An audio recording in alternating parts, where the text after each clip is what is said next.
ዛሬ ሌትስ ዱ እናድርግ በሚል ርዕስ ነው የምናገረው። እናድርግ ሌትስ ዱ ማውራት ይበቃናል። በእግዚአብሔር ቃል መዝናናት ይበቃናል። የእግዚአብሔርን ቃል ለስብከት ሰባኪም ከሆነን ለስብከት መዘጋጃ ብቻ ማድረጋችን ይበቃል። እግዚአብሔር የሆነው the essence of God የእግዚአብሔር ማንነት የሆነው የእግዚአብሔር ቃል በመደረግ አካል ሊለብስ ይገባዋል። ስለዚህ ሕይወታችን የሚቀይር ነገር ይዘን ባልተቀየረ ነገር ውስጥ መቀመጥ የለብንም። መገስገስ አለብን፣ መሮጥ አለብን፣ መውጣት መቻል አለብን። ስለዚህ ያንን ኢንካሬጅ ላደርጋችሁ ፈልጋለሁ። ዛሬ ስለ እግዚአብሔር ቃል ምንነት ብዙ ነገር ዘርዝረን ከዚህ በፊትም አውቀናል፣ ተምረናል። ያ የእግዚአብሔር ቃል ግን የሆነው ነገር እንዴት ነው አካል የሚለብሰው? እንዴት ነው የኔ ማንነት የሚሆነው? እንዴት ነው ስፒሪቹዋል ማንነት መምጣት የሚችለው? ይህ በጣም ማሰብ ያለብን ነገር ነው። እግዚአብሔር የሚለፋበት ጉባኤ የለውም። ማለት የሚለፋበት ስላች ከበከንቱ ሐዋርያ ጳውሎስ እንኳን ንፋስን በከንቱ እንደሚጎስም ሰው አይደለሁም ይላል። ፍሬ ለሌለው ነገር እጆቼን አላነሳም አለ ሐዋርያ ጳውሎስ። እግዚአብሔር ፍሬ ለሌለው ነገር አንድም ቃል አይሰነዝርም። ፍሬ ለሌለው ነገር እግዚአብሔር ምንም አይነት ስራ አይሰራም። እግዚአብሔር የያዕቆብን ቤት በከንቱ ፈልጉኝ አላልኩም ይላል። ፍለጋ በከንቱ እንዲሆን አያስፈልግም። እግዚአብሔር የሰበሰበን ለዓላማ ነው። አጠገባቸው ያለውን ሰው እግዚአብሔር በአንተ ላይ ዓላማ አለው በሏቸዋል። ኧረ ድገሙና እግዚአብሔር በአንተ ላይ ዓላማ አለው በሏቸው። አሜን። ያዕቆብ መጽሐፍ ምዕራፍ 1 ቁጥር 22 ላይ ማንበብ ፈልጋለሁ። ይህ ቃል እንደዚህ ይላል፣ ቃሉ የሚናገረውን አድርጉ እንጂ ሰሚዎች ብቻ ሆናችሁ ራሳችሁን አታታሉ። ባለፈው መጨረሻ አካባቢ ላይ አንስተነው ነበር። ከዛ ነው የቀጠልኩት። ቃሉ የሚናገረውን ይላል። ቃሉ የሚናገረውን ማለት እግዚአብሔር የሚናገረውን። ቃሉ ይናገራል ማለት መጽሐፍ ይናገራል ማለት አለን። ባለፈው በጣም ስናገር ነበር በዚህ ጉዳይ። ቃሉ ይናገራል ማለት ይሄ መጽሐፍ ይሄ እንትና ደረሰው እንደሚባለው ቡክ ይሄ ቡክ ይናገራል ማለት አይደለም። It's not about book ስለ ቡክ አይደለም። ቃሉ የሚናገረውን ሲል ማን የሚናገረውን? እግዚአብሔር የሚናገረው። አሁን ብዙ ሰዎች እግዚአብሔር የሚናገረውን ፍለጋ ነቢያት የሚያስሱ ሰዎች አሉ። እግዚአብሔር የሚናገረው ነገር በዓለም ላይ በጣም ይፈልጋል። ሰዎች በሙሉ ምንድነው ብትሏቸው ለምን ጸልያል? ይናገረኝ። ለምን ጸልያል? ይናገረኝ። እግዚአብሔር እንዲናገረው የማይፈልግ ሰው የለም። ግን የሚገርማችሁ ያዕቆብ ሲናገር እግዚአብሔር እንዲናገራችሁ ተማጸኑ አይደለም የሚለው፣ የሚናገራችሁን አድርጉ ነው የሚለው። ስለዚህ እግዚአብሔር የሚናገረው ነገር ጠፍቶ የሚናገረውን ነገር ናፋቂዎች ሳንሆን እግዚአብሔር የተናገረውን ነገር ወደ ማድረግ እንድንመጣ እግዚአብሔር ቃል ይፈልጋል። የእግዚአብሔር ቃል የሌለበት ቦታ የለም። ፍለጋ እንድንወጣ እግዚአብሔር አልፈለገም። በጣም ሞኞችና ተላሎች ነን። ለዚህ ነው እዚህ ጋር ሲናገር ምን እንደሚል ታውቃላችሁ? ራሳችሁን አታታሉ ይላል። ቃል እያለህ ቃል ፍለጋ መታለል ነው። ንግግር እያለህ ንግግር ፍለጋ መታለል ነው። እግዚአብሔር የሚለው ነገር እያለ የሚለው ነገር ፍለጋ አይደለ?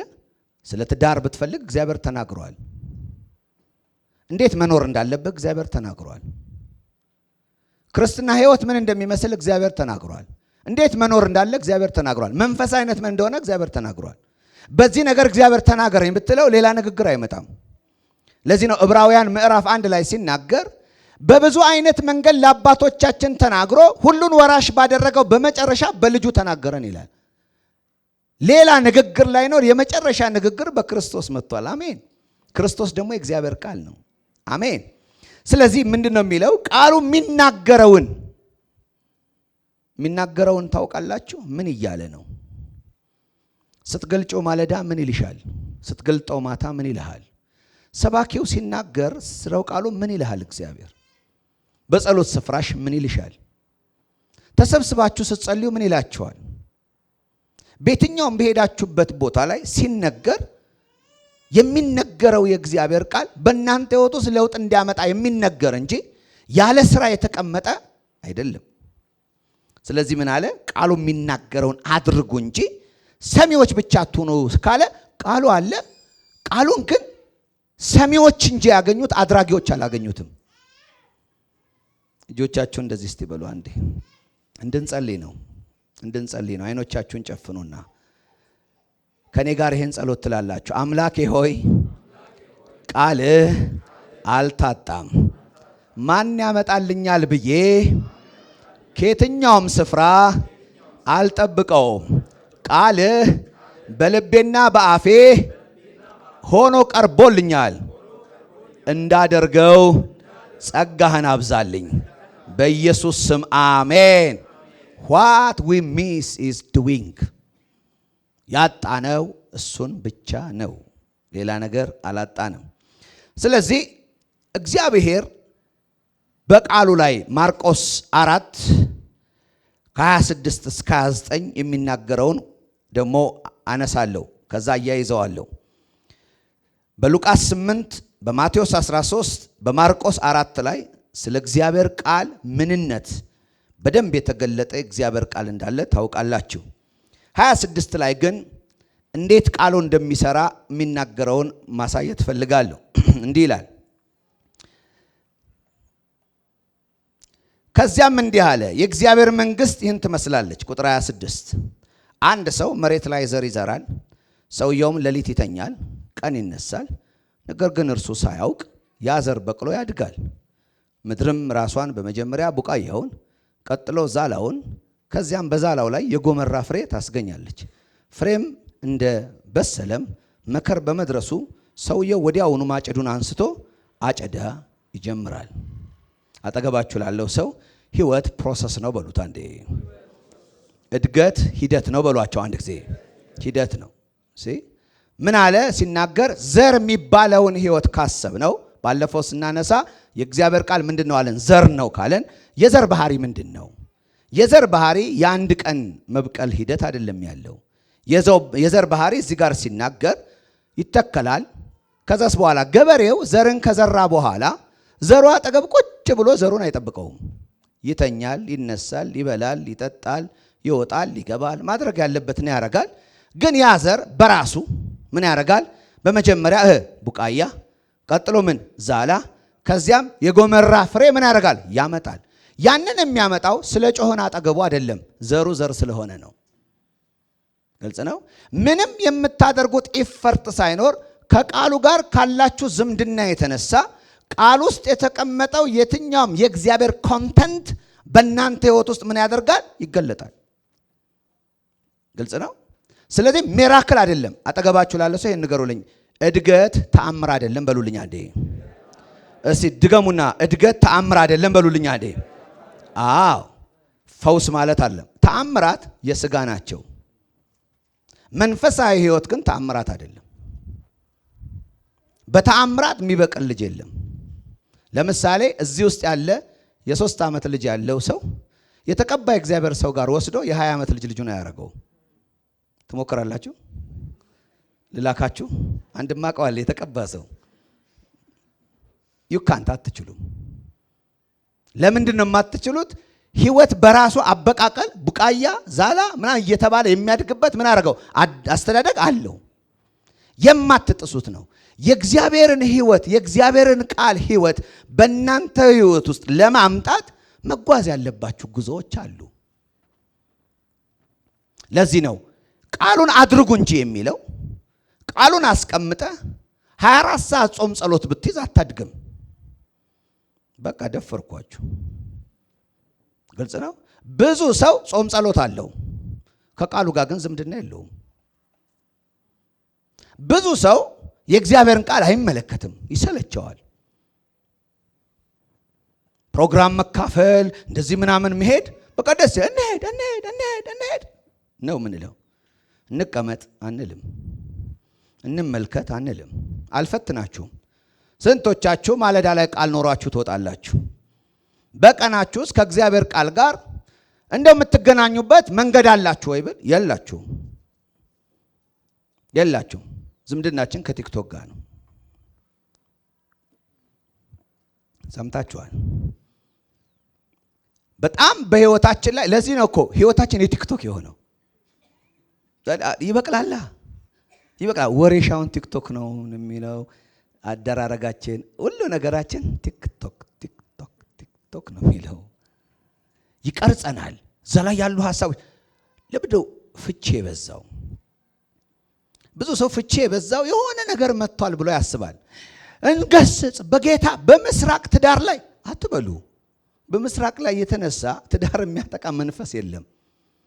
ግን ትዳርን የሚያቀሉ ትምህርቶች በየቲክቶካችን የፈቶች ዲስኩር በየሚዲያችን በጣም ስላለ ዘር ስለሆነ ስለምታስገባው እየቆየ ይሰራና ግጭት ላይ ስትሆን ከሚስት ጋር የሚመጣልህ እግዚአብሔር አምላክ ፍችን ይጠላል የሚለው ትንቢተ ሚልክያስ ምዕራፍ 2:16 አይመጣልህም። አታውቀውማ።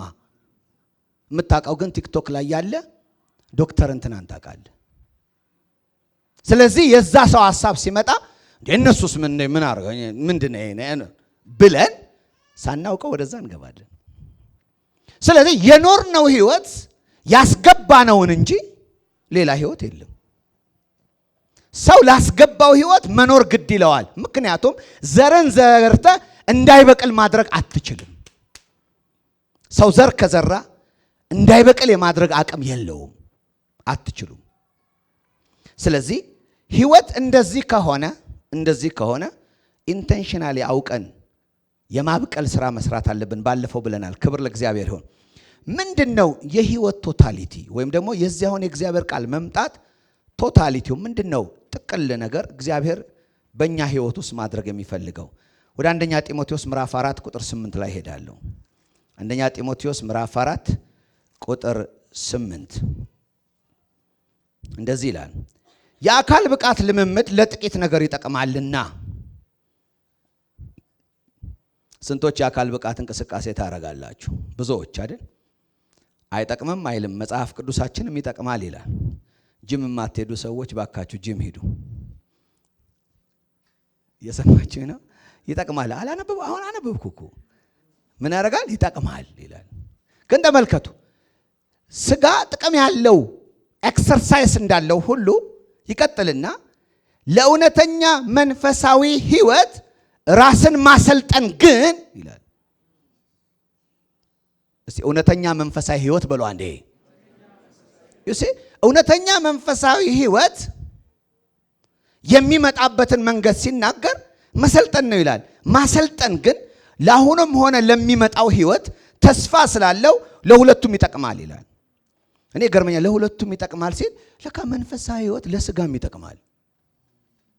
ስጋዊ ነገርን ብቻ ነው የሚጠቅመው። ለምሳሌ ጂም ብትሰራ ስጋ ነው ለውጥ የሚያመጣው፣ መንፈስ ላይ ምንም ነገር አያመጣም። ግን መንፈሳዊ ህይወትን ስትለማመድ ለስጋ ቤኔፊት አለው። ለምን? ለሁለቱም ይላል። ግልጽ ነው። በእግዚአብሔር ቃል ውስጥ ምክንያቱም የእግዚአብሔር ቃል መድኃኒት ስለሆነ መድኃኒትነቱ በህይወታችን ውስጥ ሲሰራ ማድረግ ያለብን የሌለን። አሁን ለምሳሌ ጂም የሚገቡ ሰዎች ዲሲፕሊን ይማራሉ። ምን ይማራሉ? ዲሲፕሊን ይማራሉ። ዲሲፕሊን ማድረግ ሰውነትን ኤክሰርሳይዝ ማድረግ እንደዚህ አይነት ነገር ያደርጋሉ። ጤናቸውን ይጠብቃሉ። የተለያየ ነገር ያደርጋሉ። በእግዚአብሔር ቃል በመንፈሳዊ ህይወት ውስጥ እኮ ያለው ትልቁ የህይወት ልኬት ምን እንደሆነ ታውቃላችሁ? በመጠን መኖር ነው። እስቲ በመጠን መኖር በሉ አንዴ። የእግዚአብሔር ቃል ምን ይላል? በመጠን ኑሩ አይልም? በመጠን የሚኖር ሰው ጂም አያስፈልገውም። ሰምታችሁኛል? ምክንያቱም አላስፈላጊ ነገሮች ለማስወገድ በልተን ገንዘብ ከፍለን በልተን እናስወጣለን። ለፍተን ከፍለን በልተን ከፍለን እናስወግዳለን። በሁለቱም መንገድ ከፋዮች ነን። አተረፈን እንዳይመስላችሁ ኪሳራ ነው። በመጠን ለሚኖረው ሰው ግን ኢሹ ላይሆን ይችላል። እየሰማችሁ ነው። በህይወታችን ብዙ ኤክሰርሳይዝ እንድናደርግ የሚነገረን ነገሮች ከመንፈሳዊ ህይወት ከጀመሩ በህይወታችን ላይ ትልቅ ለውጥ እናመጣለን። ጌታ ይባረክ። ግን እንዲህ ይላል፣ ለእውነተኛ መንፈሳዊ ህይወት ራስን ማሰልጠን። አስባችሁ ታውቃላችሁ? ለመንፈሳዊ ህይወት መሰልጠን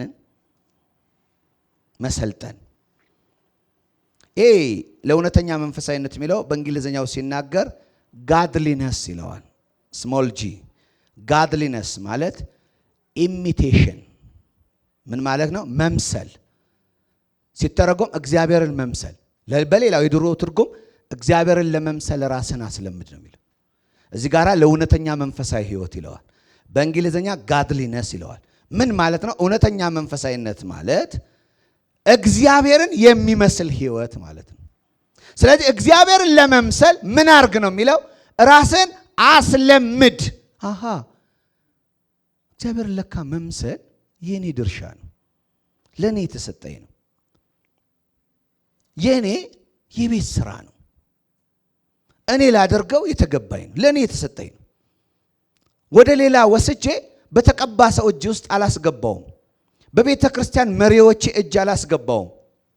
ወይም ለማንም ለገሌም ከነንትና ምክንያት ከነንትናም አልልም። እስማ አሳይመንት የኔ ስራ ነው።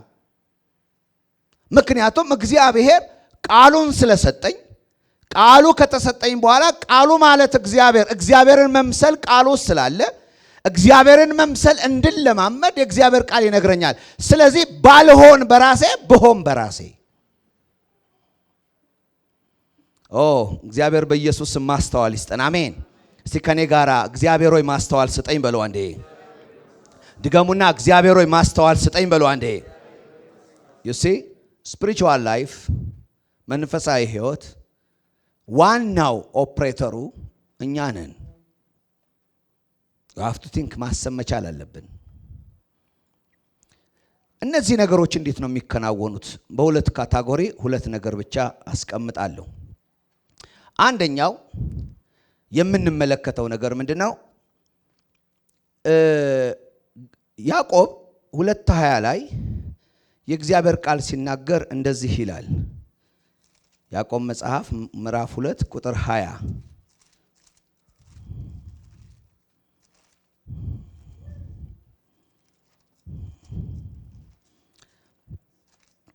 እሺ አንተ ከንቱ ሰው ይላል።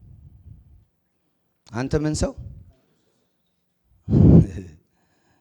ከዛ እምነት ያለ ስራ ዋጋ የሌለው መሆኑን ለማወቅ ማስረጃ ትፈልጋለህ ይላል። የምትፈልገው ማስረጃ አለ? ምክንያቱም አሁን እምነት ሲባል እዚህ ጋር ያለውን ነገር ብዙዎቻችን እመን የሆነ ነገር ይሆንልሃል፣ እመን የሆነ ነገር የሚባለውን እቺ ቁንጽሏን ሐሳብ ላይ ነው የምንቀመጠው። እምነት ግን ይሄ እዚህ ጋር የሚለው ምንድነው?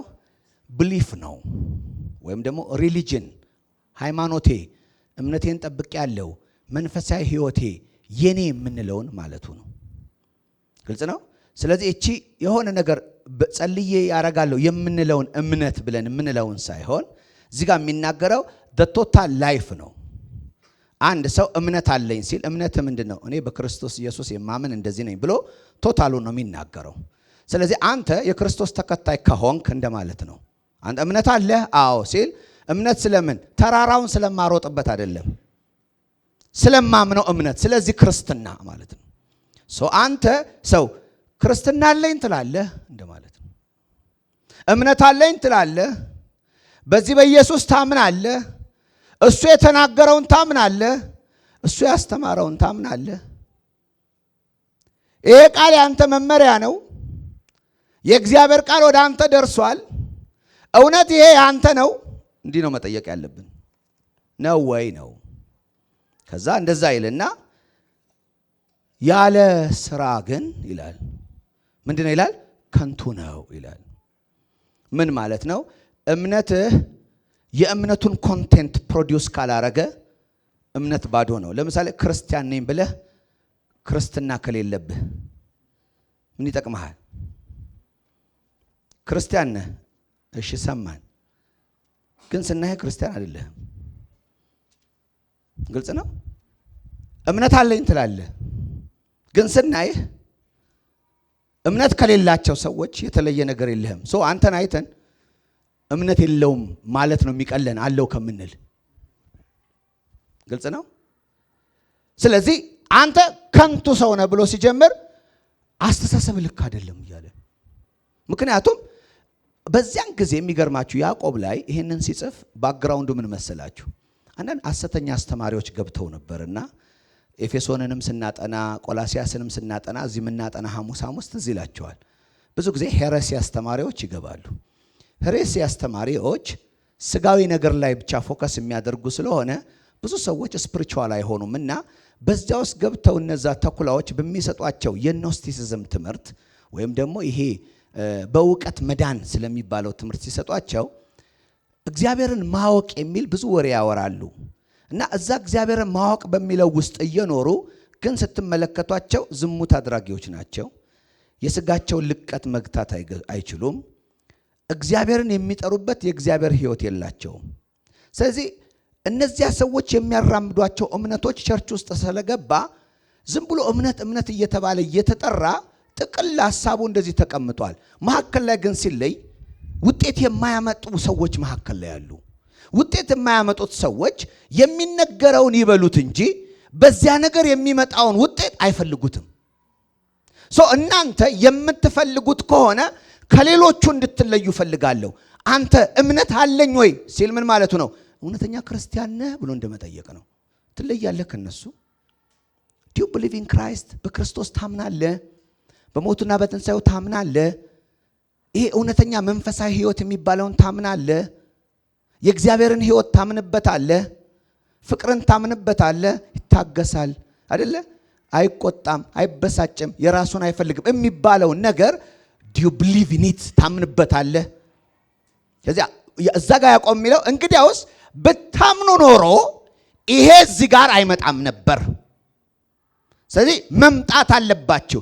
ስራ ላይ ያልዋለ እምነት የለም። ነኝ የተባለ ክርስትና ፍሬ የሌለው የለም። ፍሬ ከሌለው ወይ ክርስትና የለም። ክርስትና ካለ ግን መስተካከል አለበት።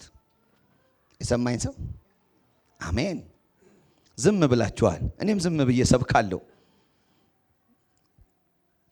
ስለዚህ አንተ ከንቱ ሰው እምነት ያለ ስራ ዋጋ እንደሌለው ማወቅ ትፈልጋለህ ብሎ ስለ አብርሃም አባታችን ሲናገር አብርሃም እግዚአብሔርን አመነ።